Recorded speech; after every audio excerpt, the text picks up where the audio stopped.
Hello and welcome to IQ session number 67. 7, not 71. Nope, just 67. And today is called How to Be Unshakable Part 1. Part uno. Uno, Uno. dos, tres. Yes, I'm Sheridan. This is Matt. We're here to educate y'all. And what a perfect time for this topic, actually, as our world is a little bit shakeable at the moment. It's very fragile. A little bit fragile. So we're here to talk about how to not let that shit bother you, really, pretty much, and how to make sure we make the best out of every situation, regardless of the outside influences, because reality is that we can't control the outside stuff. We can only control the inside stuff. And if we master that, then it doesn't matter what happens on the outside.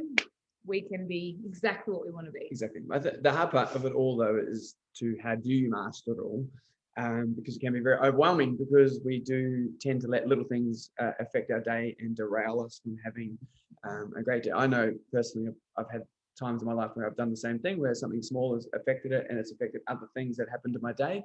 Is because I let that one thing affect all of things. So we want to chat to you guys over a series of things, because we initially had one jam-packed, massive session, and we realized that it's probably better off broken into multiple smaller sessions to be a bit more digestible.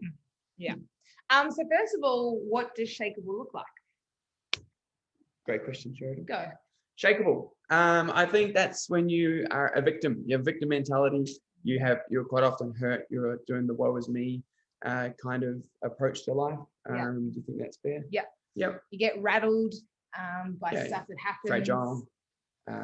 You're gonna not necessarily look at the positive side of things when they are negative. I think that's the best way to describe it. So we're addressing people who have a tendency to maybe have an approach to life that is like that. Is that right? 100%. Yeah. And why do you think it's so important for us to be unshakable? I think it comes down to that whole anti-fragile kind of approach to things, or unshakable, same sort of thing. Because I believe that when chaos hits, it's a chance for you to get stronger and to learn and grow and be more present, I suppose, or better than you were the last time it happened. So, for example, with all these lockdowns that happen right now in Victoria, especially here in Australia, it's the 5th one I think we've gone into. So if you haven't learned from the 1st to the 2nd to the 3rd to the 4th to the 5th, and you're still repeating the same things, you're not adapting to a fragile situation. You're becoming fragile in that situation instead of strengthening and being better for it. You should be learning new habits. By now, everyone should have mastered their food. I bet you they haven't, though. I bet you they've gone back to old habits. And their exercise. And exercise, because the reality, it's forced you to have to think about new ways to innovate those things, and not just go, oh, well, stuff it, I'll wait till it opens up. Because those lockdowns get pushed out. They say one day and it moves and it moves. So it's not fair to wait for a date. It's got, okay, cool. It's a shit situation. I've got to take control of it right now. How do I make sure that this doesn't happen like the first one, like the second one, the third one? And the reality is, if you learn from each one, you get stronger. Much like lifting weights. I think that's the best analogy to put. When you apply pressure and stress to the muscle and you learn from it, the muscle gets stronger each time that resistance is applied to it. So same as in life, when that stress that comes into your life, like a lockdown, like job losses, relationships, and all that sort of stuff, you have a chance to become stronger from that lesson that has been applied to you. That's all I think that these moments are, these shakeable moments are. It's just lessons. Sometimes they're shit lessons, but they're still just a lesson to learn to become better, a better version of you than you were the last time it happened. And like going through another lockdown and stuff, and we understand that there's a lot of challenges that come with that. And, people are without wages and stuff like that. And it is tough and it's challenging, but being sad, being pissed off, being fragile about it isn't going to A, help the situation, or B, change it. So why would we allow ourselves to get in that state when it's literally going to do nothing for us? It's only going to do stuff to us. So I think that's why it's really important for us to share this message tonight, is that we want you, no matter the situation that you're about to head into or apparently going to a 5-day snap lockdown, is no matter what the result is of this, well, no matter what happens to you because of this, is you can choose to see it and experience it in a different way. Like, for example, for Matt and I, we've had some amazing, beautiful messages going, hope you're okay. Yeah. And we're like, Very kind. we're actually fine. Like, what's being sad about it going to do? Honestly, other than affect our time, our moments right now, being sad about it isn't going to change it. Being pissed off about it isn't going to change it. We have every right to be pissed off. Like we could literally be sooky and go, this is just stupid, and throw our toys and flip the table and be really angry because our business doors have to shut. You know, a lot of people, their doors don't actually have to shut. They just have to adapt. So we're not allowed to actually enter our space to go and train people to do these things. So we have every right to be, it's our business, it's our livelihood. And all we that still stuff. have to pay the rent. Yeah, the like insurance. Full rent, full insurance. All that stuff still carries on. And so we have every right to. But the reality is if we took that approach, we wouldn't have been here and the fifth lockdown still going. We would have probably had to close the doors to the first one because that mentality wouldn't have served us. And that's what you need to, or we hope that you guys get across through the series of these next few sessions, is that having that mentality does serves you no purpose, and it only makes you in a worse position than you were before it all started. So we've chosen to take the better route by learning every time these things happen and just being better every time we come back and stronger. And our view on it is we choose to see things as they are, not worse than they are, and not better than they are. So I think if you then go and dramatize the event or blow it up or that kind of thing, like we're not dumbing it down and saying, oh, life's fine, it's okay. But we're just choosing not to worry. We're choosing not to be sad, because the beautiful thing about being unshakable is that you actually have the power to choose. So there's a really cool term called anti-fragile, which Matt is going to explain. But we love this in this topic. So can you talk about well, it's kind of like I mentioned at the start there about being anti-fragile is the ability, and when chaos hits your world, how do you stay anti-fragile and become stronger in that moment? So it's looking for ways to, are you fragile when pressure hits you? Do you crumble like a glass and smash into a million pieces and curl up in the corner and suck your thumb kind of approach? Or do you strengthen and do you become better? And I think through a series of life lessons, people become more anti-fragile, but along the way, there's some few fragile moments that maybe deter us and push us into a bit of a dark spiral. So you need those people around you to help you become stronger and link arms with people that want to have life be better for them, not happen to them. 100%. Yeah. 100%. Because, and all of this is so that you guys can be in control of your happiness and not let the outside world control you and stuff like that. So I think the first major point that we really want to drive home is that we live in a world that's so inconsistent that we actually need to find consistency, which is also certainty in ourselves. Because again, we are the only things that we can control. I can't change Matt. Like, if, for example, she tries, she really tries. And it's like a liar's gonna lie, a cheater's gonna cheat. And if you try and change those people, you're literally just trying to push it uphill. Yeah. And there's no time investing in those people to try and change them. And I find that you hear it quite often, and sorry to cut you off there, but I hear and like you see people go into relationships and they go in and they know their partner is not right for them, but they think they can change them. I can change that person. I can change their ways. I can make them a better person. And they naively go in with that approach, and they persevere and they persevere and they persevere, only to come to no avail years on. So really all they've done is waste their time trying to change someone who always was what they were, and they aren't going to change. So if you get into a relationship and that's the person you fell in love with, you can't expect that person to change three months into the relationship after they've said, yes, they'll be with you. Because that's just stupid, because they're not going to change. Regardless if they say, I can change. That's just a line they use to buy more time to resist the chance of having to be unhappy. So to try and take the chaos out of their life, they try and play the yes game. So that side of things is, I think, pretty important to get your head around. 100%. Yeah. And it'll just save you and the other person a lot of heartache too. Yeah. But so finding consistency in yourself, which is the only thing you can control. And when we have control, we have certainty. And certainty is actually one of the 6 human needs. So no matter how much you value it, you need it for your soul, for you as a human, to some degree. So for example, I value certainty a little bit more than Matt values certainty. He loves the spontaneous stuff. He likes to, do things on a whim, whereas I like to have things planned and regimented and Spreadsheet. spreadsheet. Loves a spreadsheet. Excel, baby. For life. None of this pages shit and the Mac version. I'm going to go Microsoft the whole way. But finding certainty in yourself is a great way to add stability to your life and to have that.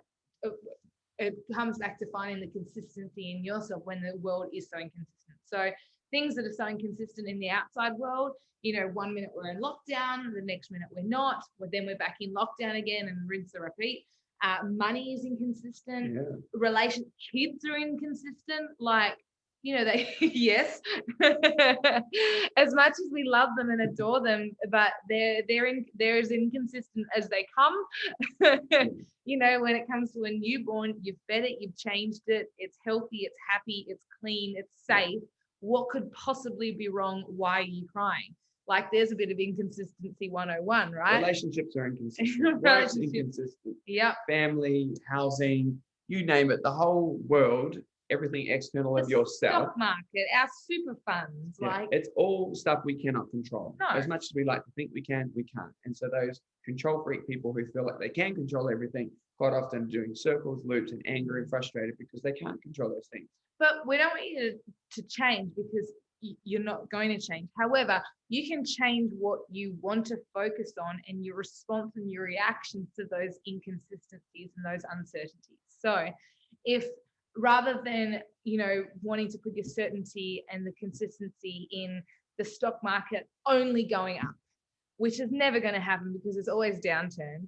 But if you put your consistency and your certainty into your response and your reactions to how the stock market is going, I expect a downturn. I'm gonna have a much better experience rather than going, oh my God, it's down. It's a downturn. What are we gonna do? Like, that's one way to get a bit of happiness out of not the best scenario, but to expect to know the road ahead. Yeah, exactly. So what we're encouraging you guys to do is to focus on the things that you can control and you can have consistency in. But unfortunately, the few things that we can do these things in is the very few things that we actually put our focus towards. Correct. We tend to focus on all those external things because it's easier to point and blame and name and shame than it is to look internally and go, cool, I can't change what Dan Andrews said. I can't change what the world's going through right now. I can't do anything for that other than bitch and moan and groan. That's all you can ever do. You can't persuade people to change their views and all that sort of stuff. That's not your campaign. What you can change is focus on and consistently do better for yourself is your nutrition, your exercise, your what goes in your head. Oh, definitely, that's a big one. What are you watching? If you're sitting there watching the news every day, what kind of view do you reckon you're going to have on life? A very negative, poor, self-reflecting day. And confusing view, because one minute things are great, the next minute things are terrible, and it's very rarely do you see positive stuff. I think the other day I heard it was all negative. Oh, by the way, Ash Barty won Wimbledon. That was it. The last little bit, she won Wimbledon. Amazing feat for any person to ever do. And it got the last little 2 seconds of the news. It's like the first Australian female in like 40 years to win back-to-back Grand Slams. And that's why she gets a little tick in the box. She didn't even make the front page, I think, of some papers. Or like it was all about COVID and stuff like that. See, that's where it's wrong. If that's what you're feeding your brain, your noodle, it's not the right thing to be doing. We can also control the words that we say to people and also the words that we say to ourselves. Remember that our internal dialogue is the things that we hear more than what other people say to us. And we can be our biggest pain in the ass, our biggest setback. We can also control our response and our reactions as well. Yeah. So you pretty much want to spend your time in those zones, because like right now, how many people, we've just been told we're going to lockdown, how many people have grabbed the bottle of wine, have ordered the takeaway, grabbed the chocolate, grabbed the chips and sat on the couch and gone FML rather than going, another lockdown. Oh, well, it's another day. Let's just deal with this. So for example, Matt and I still got an hour bike ride to do on Zwift, which we'll be doing after this. And just because we're going in lockdown, yeah, it'd be easy not to do it because, well, maybe we could do it tomorrow or whatever because there's more time. And we even had that conversation. We literally said, oh, we could just do it tomorrow because we've got an easy run planned for tomorrow. We can just add the bike onto the run. And we started to negotiate. And because we started to negotiate, it's the exact reason we can't do it. We have to be on the bike. This is when it's powerful to what is it? Who says it? If you can't, you must. I think it's like a TR. Someone before that. Yeah. I don't know. Whatever it is, if you say that I can't do it, then you must. If I can't, then you start negotiating, you just got to snap yourself out and go, if I can't, give then yourself I a wedgie and get on with it. It's about all you can do. Powerise. And Matt's always got unlimited wedgie supplies. So if you're ever in need of a wedgie, just holler at this guy. And these guns are designed to hook a pair of underwear up. It'll hopefully give me like a day off, maybe. I'm pretty sure I get on average at least 3 wedgies a day, and I'm 30. That's real sad. But putting in the certainty into what we can control, and the first point Matt talked about is our food. So what are we nourishing our bodies with? Are you putting the good stuff in? And like, remember, we as I've always said, and we'll continue to say, there's no such thing as bad food. There's just too much of it. Yeah. And so, but otherwise known as bad discipline. Yeah. But are you actually nourishing your body with a range of fruits and vegetables, good protein, good carbohydrates and all that kind of stuff, like actually putting the good stuff into your body? Then the next one is your exercise. You got to move. You got to huff and puff. You got to lift heavy things once a week. Yeah. And I don't want to hear, I've only got a 5K radius. That's a lot of space. When you do the big circle on that, that's actually a lot of kilometers. If you want to go for a run, there's plenty of road to be run in that 5K radius. And I'm pretty sure there's not a little boundary outside your 5Ks. If you push past, they're not going to be going, hey, get back in here. It's not like that. Don't be afraid of it. Go for the run, get the exercise in. Yeah. Far more important than sitting inside being afraid of a boundary line of 5 kilometers. Yeah. Don't let that be an excuse. God, that annoys me when people say that. I can't run because there's 5K radius. It's like, yes, you can. It's just a different route. Yesterday, I went out and did 400-meter sprints on the slip lane next to the main road. And because I didn't want to, I did Frankston Dandenong Road down one of the slip roads because I didn't want to go to the athletics track. So that's a possibility. And I guarantee you will be ruined after that. Do 8 400-meter sprints and you'll be done. I promise you. Go do it. Do a 10-minute warm-up, 10-minute cool down. You'll be sweet. There's plenty to do within 5Ks. I can even challenge you to do plenty within 1K. You can do it up your driveway, really. You can do it up your driveway. Yep. If you have a driveway. Mm-hmm. If you don't, then you're stuffed. Then it's FBFM at home. Online boot camps, baby. The next one, what goes in your head? Turn the TV off. I don't know how many times we've said this. Turn the radio off, or if you like to listen to stuff in the car, listen to a podcast, or whenever it comes onto the talkback radio, change the station and just keep changing until you find music. If there's anyone giving their opinion on the radio, it's probably highly likely you need to turn that thing off. Yeah. Because it's a one-sided opinion about to come your way. And if all you listen is to one side, you'll only ever see one side. So that's not an appropriate way to look at things. You just need to flick it off, be intelligent enough to go and do your own research about things, or just educate yourself with stuff you want to learn about. Don't listen to what they want to talk about. Because like I said, with the Ash Barty thing, was they didn't even celebrate her until the very end, when it should have been the first thing they led with, and everyone would go, oh, that's amazing. Instead, they led with doom and gloom, and then you heard that part. The doom and gloom didn't change before they told Ash Barty's story. It could have been said here or here, and they chose to put it at the end to try and get you to think, oh, the world's not bad. Okay? So it's too negative to put into your head. So spend the time nourishing your brain by things that are only going to add value to your life, because if all you put in is negative doom and gloom, it affects every other aspect of your life. The relationship, the family, the workplace, the whatever else you're doing in life, it will affect those things because you'll become cynical towards the world, because the world is viewed very cynically through media. And we promise that you're not going to miss anything. If you need to get an update, quickly go onto the website that gives you the facts rather than the opinions. Yeah. You'll get informed. I guarantee you won't miss a beat. Yeah. You'll just miss probably the same story looped 25 times. Yeah. But and if you know you've got a friend who's going to inform you, just give them a call, a quick call. Hey, what's going on? Oh, yeah, awesome, thanks, got to go. That's pretty much what we did today with the lockdowns. People were telling us what was happening, and we're like, have you got actual facts, or is this the media saying it's possibly happening? Like, no, they haven't been released till 4 o'clock. Okay, we'll talk then. Thank you. We didn't need to know anything else. We didn't need to listen to anything else because you get told. The other thing to put your control in to be unshakable is the words that you say to people and you say to yourself. So if you catch yourself talking about the lockdowns, how shit it is, how unfair life is, how scary the virus is, whatever it might be, stop. Stop. Talk about something sensational. Talk about Ash Barty for God's sake. Celebrate that woman because the media hasn't done it enough, so we need to. But find something incredible to talk about. Yeah. What would you talk about? Me. Yeah. Conversation starting. Me. Go. Oh, you talk about you. Of course you freaking would. I go to the mirror and just have a good old chat with this guy. Hey, buddy, what's going on? You look happy. You're handsome. I think your mum actually puts it the best I've ever heard it, Sheridan. It's respect. It's the 3 R's she calls it: respect of self, respect of others, and respect of things. So if you find that you're speaking ill of other people and doing that sort of thing, you're not respecting others.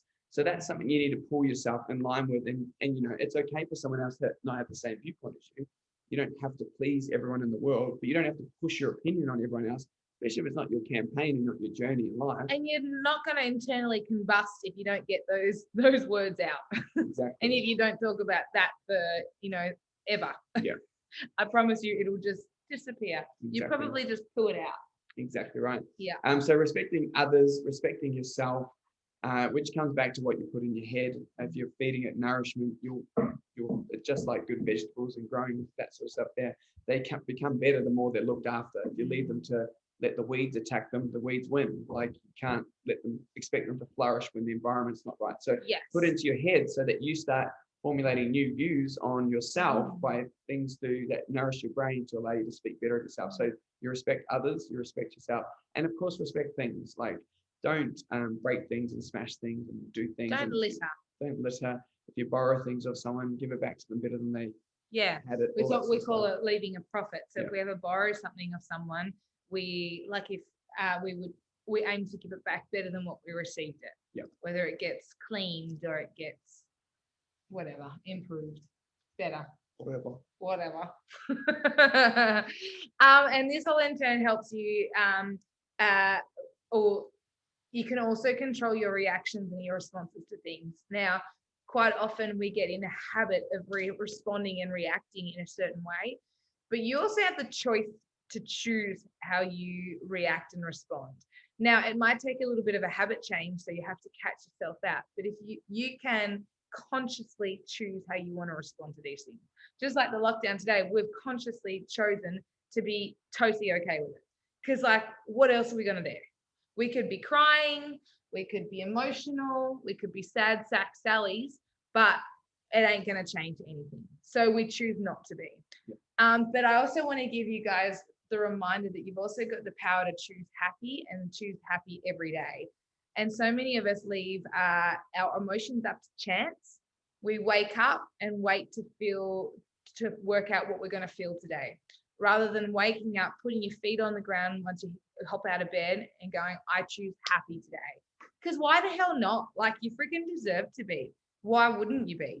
You've beaten how many millions of sperm to make it through to the fallopian tubes and become a human. This is turning into sex ed now. Like, you were created, you were chosen to be on this earth for a reason, and you don't deserve to be a miserable little shit. So, but I'm going to interject there, because I feel like people wake up and have a good start to the day, but they almost feel embarrassed to have a happy day, because there's a lot of pressure out there for people, and it's a thing that's going on. We were speaking about this the other day. Was the byline that moves around out there at the moment is it's okay to not be okay, which in itself is a fantastic thing to think. But I think along the way, people have lost, it's okay to also be happy. Because if by being happy, but they think their friends aren't okay, they almost feel like they can't be happy around their friends who aren't okay. But they don't realize that the happier you are the average of the 5 people you hang around. So if they're hanging around with happy people, they will come to the party. You're doing your part in the equation. By you trying to tiptoe around people who aren't okay, you're not doing them any justice. So I feel like people suppress the way they feel to accommodate the people in their life. You should never do that. You should only ever live the life that you want to live, and don't care what other people think about it, because it's your life, not theirs. But we try and please so many people that we choose our emotions to suit the crowd. And I had a good chat with Mr. Glenn Brown. He was telling me he became a chameleon when he went through some stuff where he just became unemotionally attached to any sort of thing in his life. And he was just good at blending in with what the situation was. If someone was grumpy, he could be grumpy. If he was happy, he could be happy. But he said he unemotionally detached himself from himself instead of addressing everything. He's kind of just went into autopilot and would fit around the crowd of whatever it was happening. So he said that wasn't choosing the right emotion. He was choosing the emotion to suit the crowd, but that wasn't really suiting himself because he had some stuff he needed to deal with. So the cool part, though, is that you do have a choice on how you approach things, okay? Yes, life can be shit, but you can still have a good day even though a shit thing happened. It doesn't mean that that one thing should derail the day. It just means that that one thing you don't agree with, and that's okay to not agree with it, but you can choose to be happy, and you don't need to feel like you're offending those people who aren't okay. If that's the way. I think we take the it's okay to not be okay thing a little too literal and go, well, reality is it's not okay to not be okay because you deserve to be ridiculously happy. It's okay to seek help to get to that place. Yeah. But I don't want people to be just stuck in I'm okay, so that's enough. Like let's aim, like let's set the bar higher. Let's want to be sensational. Let's because we deserve to be, and we should be. That should be the norm, not okay. We should be ridiculously happy. But just remembering that we have the power of choice, and it's okay to be ridiculously happy.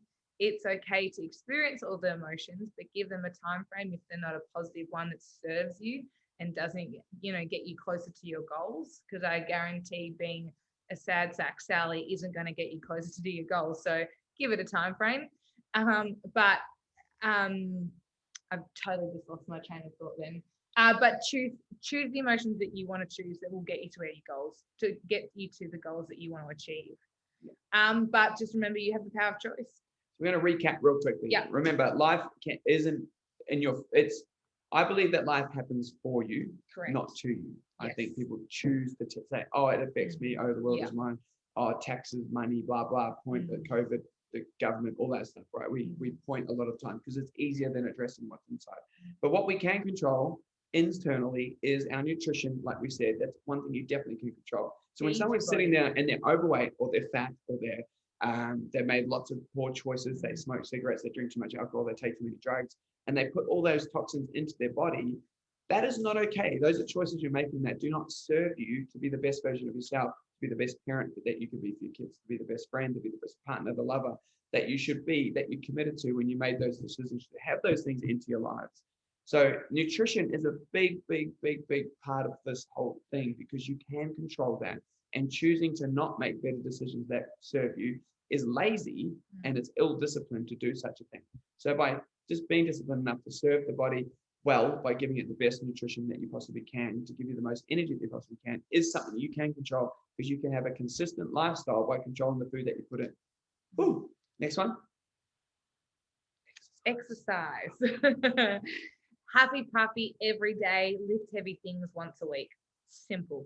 That's it. Move every day. Move, bitch. Get out the way. Get out. Wrong song. Wrong song. Yeah. Moving is so important because without it, you can become stagnant. Think of like a river. The river it's got lots of energy that happens to it, and a lake looks stagnant. Although it can look really cool, it also can look really manky, and it can look terrible, and it's stagnation. So sitting inside, sitting still, creates this environment that isn't really inviting to jump on in. Kind of like Kenzo's breath. Correct. Very manky. Dog. She moves a lot though, but she's still got manky breath. And then obviously the next one is what goes in your head. Yeah. My God, I couldn't express Feed that one your the most. mind. Yeah. If Listen you're to having podcasts. And if you're having negative talks to people, or you're frustrated with people, that's the time to pick up a book. It's time to put on a YouTube. It's not time to try and figure out what's going on in that person or that thing's life. It's like, no, I need to serve myself because I am fired up right now. And that is not the approach I need to be taking into this conversation. I need to step back. I need to spend some time investing in my brain for a little bit and then calm down. Okay, that's a big one. Nourish the brain. It's such an important thing to do. Watch your language, what you say to others and to yourself, and then choose your reactions, choose your responses. And that pretty much sums it all up. Wrap it up. Be unshakable in a world that is inconsistent and crazy and hectic. But we just want to remind you guys that, first of all, thank you so much for tuning in. Second of all, thank you so much for investing in you and feeding the good stuff into your brain. So IQ sessions would be a great thing to listen to in the car because we talk great stuff all the time. But thirdly, we are also here for you. So if you're struggling, please reach out. We're here to help.